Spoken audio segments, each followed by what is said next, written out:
Welcome back. अभी अहम खबर यह है कि कौमी असम्बली के 9 के 9 हलकों पर होने वाले बाई इलेक्शंस में पाकिस्तान तहरीक इंसाफ के चेयरमैन इमरान खान ने खुद मैदान में उतरने का फैसला कर लिया है। स्पीकर कौमी असम्बली राजा परवेज अशरफ की जानिब से पाकिस्तान तहरीक इंसाफ के 11 लोगों के इस्तीफे मंजूर किए गए थे। 11 में से 9 जनरल नशस्तें थी, 2 मखसूस नशस्तें थी। 2 मखसूस नशस्तों पर भी इलेक्शन कमीशन की जानिब से पाकिस्तान तहरीक इंसाफ के लोगों को नोटिफाई कर दिया गया है, जबकि 9 हलकों में ज़िमनी इंतखाब होने जा रहा है। और इमरान खान ने फैसला किया है कि 9 के 9 हलकों में पाकिस्तान तहरीक इंसाफ की जानिब से इमरान खान खुद उम्मीदवार होंगे। अब इसके बहुत सारी कॉनोटेशन, इसके बहुत सारे एंगल्स हो सकते हैं। इमरान खान साहब ये समझते हैं कि इस वक्त उनका बयानिया बड़ा मकबूल है, इस वक्त वो बड़े पावरफुल हैं, वो 13 जमातों का मुकाबला तने तनहा अकेले करेंगे। लेकिन दूसरी इंपॉर्टेंट बात यह है कि इमरान खान अपने किसी कैंडिडेट को कोई टिकट देने में राजी क्यों नहीं है? क्या वजह है कि किसी और पर एतबार नहीं कर रहे हैं? क्या उनके पास कोई कैंडिडेट नहीं है, कोई उम्मीदवार नहीं है इन 9 हलकों में उतारने के लिए? शायद इस तमाम तर बहरान को मजीद बढ़ाना है, क्योंकि 9 हलकों में इमरान खान साहब अगर जीतते हैं या से क्लीन स्वीप करते हैं पाकिस्तान तहरीक इंसाफ की छोड़ी हुई नशस्तों के ऊपर, तो यकीनन वो ये कहेंगे कि कप्तान का मुकाबला अब कोई मुकाबला नहीं है दूर तक, बल्कि बहुत दूर तक। लेकिन फिर यह है कि 9 हलकों में इमरान खान जीत कर ऑब्वियसली एक नशस्त रखेंगे, 8 छोड़ देंगे, 9 की 9 छोड़ देंगे, तो क्या होगा? फिर बाई इलेक्शन होगा इसके ऊपर, फिर ज़िमनी इंतखाब होंगे। तो क्या यानी इस सारे बहरान को मजीद बढ़ाना है या कम करना मकसूद है? इस वक्त पॉलिटिक्स ऑफ पावर हो रही है। और कैफ ये बड़ा एक ब्रेव डिसीजन है इमरान खान साहब का कि जिसमें उन्होंने 9 के 9 हलकों में खुद अपने आप को उम्मीदवार बनाकर मैदान में उतारने का फैसला कर लिया है। अब ये हो रहा है मरकज़ में। दूसरी तरफ पंजाब का सियासी बहरान एक जानिब थम चुका है, तो दूसरी जानिब तख्ते पंजाब की कानूनी जंग अभी तक जारी है। मुस्लिम लीग नून एक जानिब वज़ारत आला के इंतखाब पर लाहौर हाई कोर्ट के दरवाजे पर दस्तक दे चुकी है, तो दूसरी जानिब काफ लीग की अंदरूनी कशमकश शिद्दत इख्तियार कर रही है। आज इलेक्शन कमीशन ऑफ पाकिस्तान ने चौधरी शुजात हुसैन की दरखास्त पर मुस्लिम लीग काफ के इंट्रा पार्टी इंतखाबात रोक दिए, जो 10 अगस्त और इलेक्शन कमीशन में मुस्लिम लीग काफ के पार्टी इलेक्शन रुकवाने के लिए चौधरी शुजात हुसैन की दरखास्त पर चीफ इलेक्शन कमिश्नर की सरबराही में 4 रुकनी बेंच ने समाअत की। समाअत के दौरान चौधरी शुजात के वकील उमर असलम ने दलाइल देते हुए कहा कि पार्टी की सेंट्रल वर्किंग कमेटी का एक नाम निहाद इजलास हुआ, जिसमें पार्टी सदर और सेक्रेटरी जनरल को ओहदे से हटाया गया। उन्होंने कहा कि मुस्लिम लीग काफ की सेंट्रल वर्किंग कमेटी के इजलास के हवाले से पंजाब के सेक्रेटरी कामिल अली आगा ने एक लेटर जारी किया है और ज़ाब्ते के तहत इलेक्शन कमीशन को ऐसी किसी तब्दीली से आगाह नहीं किया गया। उनका कहना था कि सेंट्रल वर्किंग कमेटी का तरीकाकार पार्टी आइन के आर्टिकल 43 में दर्ज है। सेंट्रल वर्किंग कमेटी में 150 अरकान को जनरल काउंसिल नामजद करती है, जबकि 50 अरकान पार्टी सदर के नामजद करदा होते हैं। जनरल काउंसिल की जानिब से 150 अरकान के इंतखाब का कोई रिकॉर्ड मौजूद नहीं है। उमर असलम ने कहा कि सेंट्रल वर्किंग कमेटी के पास पार्टी सदर को हटाने का कोई इख्तियार नहीं है और पार्टी सदर सिर्फ मुस्ताफी हो सकता है। उन्होंने मजीद कहा कि आज तक पार्टी की सेंट्रल वर्किंग कमेटी का इंतखाब नहीं हुआ, कमेटी इजलास में शरीक होने वाले अरकान की फहरिस्त भी मौजूद नहीं है और सेंट्रल वर्किंग कमेटी की अदम मौजूदगी में पार्टी इलेक्शन कमीशन भी तश्कील नहीं दिया जा सकता। वकील ने यह भी बताया कि पार्टी सदर इस्तीफा देकर ओहदे से हट सकता है, सेंट्रल वर्किंग कमेटी के पास उसको हटाने का कोई इख्तियार नहीं है। समाअत के दौरान चीफ इलेक्शन कमिश्नर ने रिमार्क्स दिए कि इलेक्शन कमीशन के फैसले तक ये स्टेटस को बरकरार रहेगा, इंट्रा पार्टी इंतखाबात नहीं होंगे। मजीद समाअत अब 16 अगस्त को होने जा रही है। इस तमाम तर मामले पर बात करेंगे। इस वक्त मुस्लिम लीग काफ के सीनियर वफाकी वजीर चौधरी सालिक हुसैन साहब हमारे साथ मौजूद है। अस्सलाम वालेकुम सालिक हुसैन साहब, बहुत बहुत शुक्रिया आपके वक्त के लिए। इलेक्शन कमीशन का इंपॉर्टेंट डिसीजन है, अभी तक पार्टी स्टेटस को बरकरार रखा है, चौधरी शुजात साहब पार्टी सदर रहेंगे। ये कहेगा कि जो फैसले जिन लोगों ने किए थे, इजलास हुआ था, अब उनको किसी कॉन्सिक्वेंसेस का सामना करना पड़ेगा। बिस्मिल्लाहिर्रहमानिर्रहीम। अस्सलाम वालेकुम रेहान साहब, शुक्रिया अपने प्रोग्राम में मौजूद करने। तो आज मैं समझता हूँ कि जी हम कॉन्फिडेंट थे, क्योंकि हमें पता था कि इन्होंने वहाँ पे मुस्लिम लीग हाउस लाहौर में अचानक मीटिंग बुला के कुछ लोगों को जो आए हुए थे उनको इकट्ठा करके तो कहा कि जी ये सेंट्रल वर्किंग कमेटी का इजलास हो रहा है और सूबाई जो जनरल सेक्रेटरी हैं कामिल अली आगा साहब, उन्होंने उसकी सदारत की।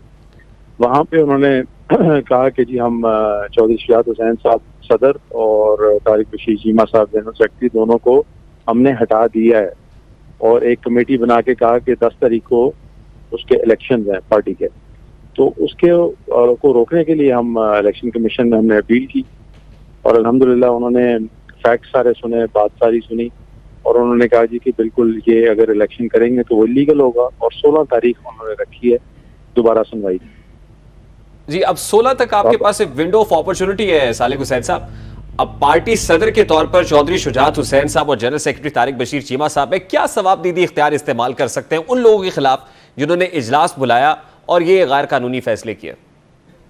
हाँ जी बिल्कुल, आपने पहले मेरे से सवाल पूछा। अच्छा, इसकी जो मशावरत हुई है वो तो यही है कि जो लोग इसमें इन्वॉल्व नोटिस दिया जाए, बल्कि चौधरी शुजात साहब खुद भी फोन करते रहे उन सब लोगों को, लेकिन हर किसी का कोई फर्क जवाब था। उनको चौधरी शुजात साहब को एक मान था उन लोगों पे जो वहाँ बैठे हुए थे कि जो भी हो गया वो कभी ये नहीं कहेंगे कि जी उनका जो है, जो उन्होंने इल्जामात लगाए कि जी उनके शायद मेंटल स्टेट उस तरह से नहीं है कि वो फंक्शन कर सकें। तो इस चीज़ का उनको बड़ा दुख है और उन्होंने उन लोगों को कॉल भी की और फिर हमने शो को नोटिस भी भेजा। तो हम प्रोसेस जो है वो फॉलो करेंगे जी, जो लीगल प्रोसेस है। जी जी। तो जब उन्होंने टेलीफोनिक कॉन्वर्सेशन किया है, कोई राब्ता किया उन लोगों से, उनको अप्रोच किया है, शो कॉज दिए, तो उसका जवाब भी आया या कोई मस्बत जवाब दे रहे हैं लोग? जी दे रहे, शर्मिंदा भी हैं, लेकिन पता नहीं शायद लगता मजबूर भी हैं। ठीक, अब देखिए चौधरी परवेज इलाही साहब वजीर आला पंजाब है। इस बात के बावजूद कि चौधरी शुजात नहीं चाहते थे, क्योंकि वो इमरान खान साहब के कैंडिडेट थे, वो चाहते थे नहीं ये इत्तेहादी हुकूमत के कैंडिडेट होंगे तो हम इन्हें वजीर आला मानेंगे। अब चौधरी परवेज इलाही साहब की वजारत आला भी खतरे में हो सकती है, कोई ऐसा ऑप्शन भी आप सोच रहे हैं जिसको एक्सरसाइज किया जाए? ये ऐसी कोई बात अभी ज़ेर गौर नहीं है। ठीक, क्योंकि हमने चौधरी शुजात साहब की प्रेस कॉन्फ्रेंस के अंदर उनको ये कहते हुए सुना कि चौधरी परवेज इलाही साहब के लिए दरवाजे भी खुले हैं, वो चाहते हैं कि वो वापस आ जाए। तो क्या राब्ता हो रहा है इसके बाद उनसे? नहीं, अभी तक कोई राब्ता नहीं है। अभी तक चौधरी परवेज इलाही साहब की तरफ से कोई रिस्पॉन्स नहीं आया, या आपने कोई दोबारा राब्ता करने की कोशिश नहीं की? नहीं, वो इंसान चला जाता है फिर वही राब्ता करता है कि हम तो उधर ही खड़े हैं जहाँ पे मार्च में खड़े थे। तो मेरे ख्याल में और ये एग्जाम भी उन्होंने किया, तो अभी तक कोई राब्ता हुआ नहीं, ना हमारी तरफ से ना उनकी तरफ से। ठीक, अब आज इलेक्शन कमीशन का ये फैसला आया है, ये इंपॉर्टेंट डेवलपमेंट है, लेकिन ये 16 अगस्त तक है। यकीनन ये हियरिंग चलेगी और उसके बाद फिर इलेक्शन कमीशन का जो हतमी फैसला है वो आना भी बाकी है। इन द मीनवाइल क्या कोशिश की जाएगी? मसालिहत की कोशिश की जाएगी या ये दूरियां मजीद बढ़ती भी देख रहे हैं आप? मैं समझता हूँ कि मिसालियत अगर होगी तो उन्हीं की साइड से होगी, क्योंकि उन्होंने एग्जाम किया शुजात साहब को हटाने के लिए। तो हम तो अपना वही जो हमारे पास ऑप्शन अवेलेबल हैं उनको अवेल कर रहे हैं। अच्छा साहब, प्रैक्टिकली ये तो होता हुआ दिखाई नहीं दे रहा। आज भी मुनिस इलाही साहब की मुलाकात हुई इमरान खान साहब से और वो तो they are quite aligned with them. ये होता हुआ तो दिखाई नहीं दे रहा। तो फिर अल्टीमेटली क्या देखें कि एक और जमात निकलेगी काफ लीग के अंदर से, ये डिवीजन होगी, दरारें मजीद गहरी होंगी फ्यूचर में? ये तो जी उन्हीं का फैसला है, चौधरी शुजात साहब का। और उन्होंने तो एक दफा पहले बयान भी दिया था कि जी एक नहीं 20 और जमातें हैं, एक और बन जाएगी। ठीक, लास्टली अब ये भी बाज़गश्त है कि चौधरी शुजात का एक खत पंजाब हुकूमत को हिला सकता है। क्या सदाकत है इस बात में? खत जी वो है, था तो सही, लेकिन वो उसकी इंटरप्रिटेशन आपके सामने है। वो भी कंफ्यूजन है कि आया पार्टी सदर का लेटर जो है वो, या पार्टी सदर की जो एक अलाइनमेंट है वो मैटर करती है या पार्लिमानी पार्टी की करती है। तो इसमें अभी अभाम है जी, क्लैरिटी नहीं है। नहीं, लेकिन अभी तो जो 10 लोग काफ लीग के पंजाब असम्बली के अंदर हैं, परवेज इलाही साहब भी उनमें से हैं, वो पार्टी टिकट पर इलेक्शंस जीतकर पंजाब असम्बली का हिस्सा बने हैं। पार्टी कोई कार्रवाई करने का इख्तियार तो रखती है, क्या कोई एक्शन लेगी अभी मेरा ख्याल में जी, अभी जो जिस चीज के लिए दबोदब की जा रही है वो ये है कि जो इन्होंने के कालादम काम किया है उसके नतीजे में हम लीगली जो है वो स्टेटस चौधरी का एज प्रेसिडेंट जो है वो लेजिटिमाइज करें, जो एक है। लेकिन इन्होंने उसमें एक कंफ्यूजन पैदा की, तो इसलिए अभी फोकस सिर्फ ये है कि जो पार्टी है उसको मुनज़्ज़म किया जाए, दोबारा से ये क्लैरिटी आ जाए कि इसमें जो उन्होंने एग्जाम किए हैं लाहौर में वो गैर कानूनी है। ठीक, आपका मौक़िफ़ भी यही था कि सेंट्रल वर्किंग कमेटी के पास ऐसा कोई इख्तियार नहीं है कि वो चौधरी शुजात साहब को सदारत के ओहदे से बरतरफ कर सके। अगर वो खुद इस्तीफा देते हैं तो यही एक ऑप्शन है कि उनको हटाया जा सके। सेंट्रल वर्किंग कमेटी के पास ऐसा कोई इख्तियार नहीं है। उसमें ये था कि सेंट्रल वर्किंग कमेटी के एक्चुअली वो लोग थे ही नहीं। आप देखें ना, एक सूबे का जनरल सेक्रेटरी जी उसकी सदारत करके कहता है कि जी हमने फैसला कर लिया कि हमने पार्टी के सदर को हटा दिया। तो ये इन इटसेल्फ जो है एक नॉर्मेलिटी है। ठीक, यानी फर्स्ट फेज में आप ये कह रहे हैं आप हाउस इन ऑर्डर करने की कोशिश करेंगे और सेकंड फेज फिर क्या होगा? उस टाइम पे फैसला करेंगे जी। पहले ये फेज 1 से हम गुजर जाएं, फिर इंशाल्लाह अगला फैसला वो करेंगे।